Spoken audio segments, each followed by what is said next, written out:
So hello everyone. ये video मैंने specifically बनाई है टीसीएस एनक्यूटी 2026 के बच्चों के लिए। और इस वीडियो में मैंने कवर किया है कि कैसे मैंने प्राइम का ऑफ़र क्रैक किया लास्ट ईयर 2025 में। हालांकि मैंने ज्वाइन नहीं किया, currently I am working in a startup, but इस वीडियो में मैंने सारे फेजेस कवर किए हैं। इस वीडियो में बहुत सारी चीज़ें कवर की गई हैं जो बहुत सी कैटेगरीज़ के बच्चों के लिए फ़िट होती है। पहली कैटेगरी है कि जिनका एग्ज़ाम अभी नहीं हुआ है, अप्रैल लास्ट या मिड मई तक होने वाला है। दूसरी कैटेगरी है जिन्होंने टेस्ट दे दिया है बट उनका अभी रिज़ल्ट नहीं आया है कि उन्हें इंटरव्यू के लिए मेल आ रही है या फिर नहीं आने वाली है, क्योंकि टीसीएस रिजेक्शन का मेल नहीं भेजती है। थर्ड कैटेगरी है कि जिन्होंने इंटरव्यू दे दिया है बट उन्हें अभी रिज़ल्ट नहीं आया है। और फिर वो बच्चे आ जाते हैं कि हाँ, जिनका रिज़ल्ट आ गया है और या तो ऑफ़र लेटर आ गया है या उन्हें डॉक्यूमेंट्स सबमिशन की मेल आ गई है।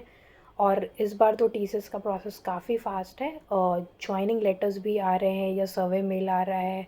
बहुत लोगों की ज्वाइनिंग 7 मई को भी है और उसके बाद के डेट्स पे भी है। तो स्टार्ट करते हैं मेरी जर्नी के साथ। तो मैंने अप्लाई किया था 2025 में कोड वीटा के थ्रू, नहीं एनक्यूटी के थ्रू। तो एनक्यूटी का जो पेपर होता है उसमें मेनली दो कोडिंग के क्वेश्चंस आते हैं। एक तो होता है इजी क्वेश्चन और एक होता है मीडियम लेवल का। बट उससे पहले हमारा एप्टी का सेक्शन आता है। अब एप्टी का सेक्शन में क्वांट, वर्बल और रीजनिंग के क्वेश्चंस। तो जो क्वांट होता है, इस बार का जो पेपर का लेवल है वो पेपर लेंदी है और थोड़ा डिफ़िकल्ट आ रहा है। बट जो लास्ट ईयर पेपर था वो पेपर इजी आता था, उसमें क्वेश्चन ज़्यादा करने होते थे। तो एक फिर होता है वर्बल, फिर रीजनिंग और फिर एक होता है एडवांस का सेक्शन। तो एडवांस एक बड़ी काफ़ी स्ट्रेंज चीज़ है कि जो एडवांस एप्टी का सेक्शन होता है उसके जो क्वेश्चंस हैं वो इजी होते हैं एज़ कम्पेयर टू क्वांट या नॉर्मल वर्बल या इंग्लिश। तो मेरे केस में क्या हुआ था, और हाँ, सबसे इम्पॉर्टेंट बात, पेपर में कैलकुलेटर होता है।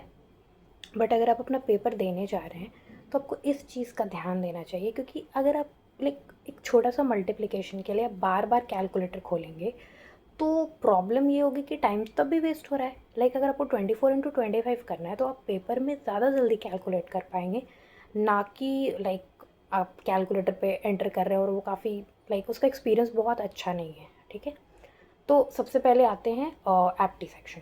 तो एप्टी सेक्शन में क्वांट, रीजनिंग और वर्बल के क्वेश्चंस होते हैं और फिर एडवांस क्वांट होता है। तो इसमें अगर हमें पेपर क्वालिफाई करना है तो हमें ध्यान रखना है कि हमें सारे नहीं अटैम्प्ट करने, बट स्पेशली क्वांट में जो डुएबल क्वेश्चंस होते हैं, क्योंकि टाइम काफ़ी कम है, 20 क्वेश्चंस इन 25 मिनट्स। तो हमें वो क्वेश्चंस पहले करने जो हमें अच्छे से आते हैं, क्योंकि सबके लिए 1 मार्क्स होता है and the very important thing, negative marking नहीं होती है। फिर आता है रीजनिंग का सेक्शन। तो हम फिर रीजनिंग और फिर वर्बल। तो वर्बल काफ़ी जल्दी हो जाता है, मोस्टली आरसी के क्वेश्चंस या नॉर्मल एरर वगैरह के क्वेश्चंस होते हैं। और रीजनिंग भी इम्पॉर्टेंट टॉपिक्स अगर कहें तो डाइस के क्वेश्चंस होते हैं। ब्लड रिलेशन बहुत ज़्यादा होता है तो उसके लिए प्रिपेयर करने की ज़रूरत नहीं है, आप वहाँ पे भी कर सकते हैं। तो ब्लड रिलेशन और डाइस बहुत ज़्यादा पूछते हैं। और प्रिपरेशन की बात करें तो कोई ख़ासा प्रिपरेशन करने की ज़रूरत नहीं है, आप छोटे ट्रिक्स देख सकते हैं। एक यूट्यूबर हैं डेयर सर, उनके वीडियोस काफ़ी हेल्पफुल है। ज़्यादा लेंथी वीडियोस देखने की ज़रूरत नहीं है क्योंकि क्वेश्चंस बहुत नॉर्मल हैं, वो आपने ऑलरेडी पढ़ रखे हैं, बस आपको तेज़ तेज़ करना है। फिर आता है कोडिंग। कोडिंग में क्या होता है, इनका कंपाइलर थोड़ा इशू करता है। तो जो बच्चे जावा में स्पेशल और पाइथन में कोड कर रहे होते हैं तो उनका क्या होता है कि थोड़ा कंपाइलर इशू कर रहा होता है, या तो कंपाइलर इशू कर रहा था या हम क्वेश्चन को ध्यान से नहीं पढ़ते और जो इनपुट है उसको समझ नहीं पाते, जिसके वजह से क्वेश्चन बहुत ईजी होता है। इफ़ जो पहला क्वेश्चन है वो इफ़ एल्स का होता है, या basic profit and loss calculation, ये सब एक स्टोरी बेस्ड क्वेश्चन होता है। तो वो तो डुएबल होता है। तो अगर आपको एक डिजिटल या प्राइम के लिए कॉल चाहिए तो आप या तो पूरे कर लो या फिर 1-2 टेस्ट केस आप छोड़ सकते हो। फॉर प्राइम सेफ़र की सारे ही हो जाए, मेरा एक टेस्ट केस नहीं हुआ था पहले क्वेश्चन में, 7 थे, मैंने 6 किया था। Moving to second question. Second question में वो डीपी से होता है, मोस्टली वो डीपी से होता है। बहुत सारे बच्चे होते हैं जिनका डीपी प्रिपेयर नहीं होता है। मुझे डीपी आती थी बट उतना प्रिपरेशन नहीं था और अच्छा खासा क्वेश्चन था वो डीपी का। तो आप ये कर सकते हैं कि अगर आप ब्रूट फोर्स से सॉल्व करेंगे तो 2 से 3 टेस्ट केस, और अगर आपके प्राइवेट टेस्ट केस निकल गया तो आपको प्राइम का कॉल आ जाएगा। लाइक मेरे 7 में से 4 क्वेश्चन हुए थे दूसरे क्वेश्चन के लिए, ठीक है, तो मुझे ये प्राइम का इंटरव्यू आ गया था। हाँ, मेरा एप्टी और वर्बल वगैरह के सेक्शन अच्छे गए थे। तो ये तो था मेरा लाइक पहला टेस्ट। इसके कुछ दिनों के बाद मुझे मेल आ गया था कि like you have cleared the test, और मतलब इंटरव्यू के लिए लोकेशन सेलेक्ट करना था। फिर मैंने लाइक लोकेशन सेलेक्ट किया, और हाँ, मुझे प्राइम के लिए कॉल आया था। लाइक मेरे लिए सरप्राइजिंग था, मुझे लग रहा था कि डिजिटल का आएगा क्योंकि दूसरा क्वेश्चन मैंने पूरा नहीं किया था, बट मुझे कॉल आया था प्राइम के लिए। फिर हुआ मेरा इंटरव्यू शेड्यूल। अब इंटरव्यू जो होता है इसका, वो थोड़ा डिपेंड्स ऑन द पैनल जो आपका इंटरव्यू ले रहा है, ठीक है। तो ऐसा था कि मैंने अपने अकॉर्डिंग, मुझे सिर्फ 2 दिन का टाइम मिला था। एक दिन तो मुझे ट्रैवल करना था उस लोकेशन पे, और दूसरे दिन मेरा इंटरव्यू था। तो मैंने पहले क्या किया, रिज्यूमे में वो चीज़ें रखने होते हैं जो मुझे अच्छे से आता है। जनरल बात है, हर सीए स्टूडेंट को पता होता है। तो मैंने भी वैसे ही रिज्यूमे बनाया, मोस्टली जो चीज़ें मुझे अच्छे से आती हैं, जावा, स्प्रिंग बूट, या जो भी आपके स्किल्स हैं, गोलैंग, तो वो मैंने रिज्यूमे में रखा जिसमें आई वॉज कॉन्फिडेंट। और जो मेरे प्रोजेक्ट्स हैं, मैंने सुना था, जैसे मैंने सीनियर से देखा था कि प्रोजेक्ट्स बहुत अच्छे से पूछते हैं।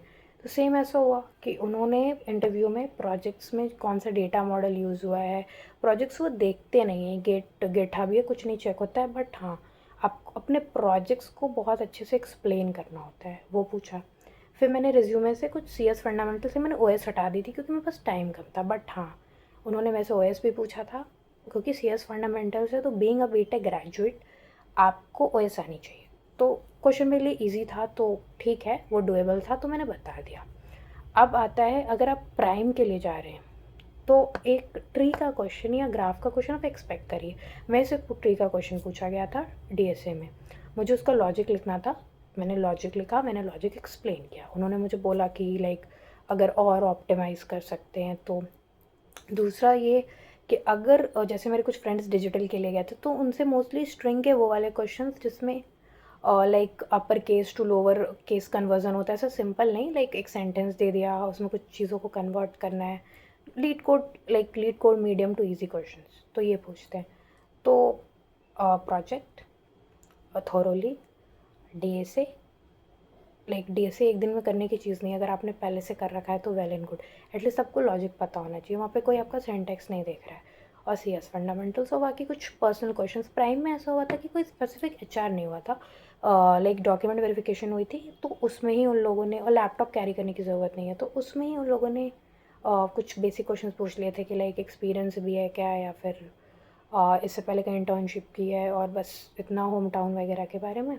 और बस एक इंटरव्यू हुआ था प्राइम के लिए, उसमें एक इंटरव्यू था, और एक जो उनके साथ था वो like he was asking behavioural question, but कोई स्पेसिफिक HR नहीं हुआ था, बस एक राउंड हुआ था।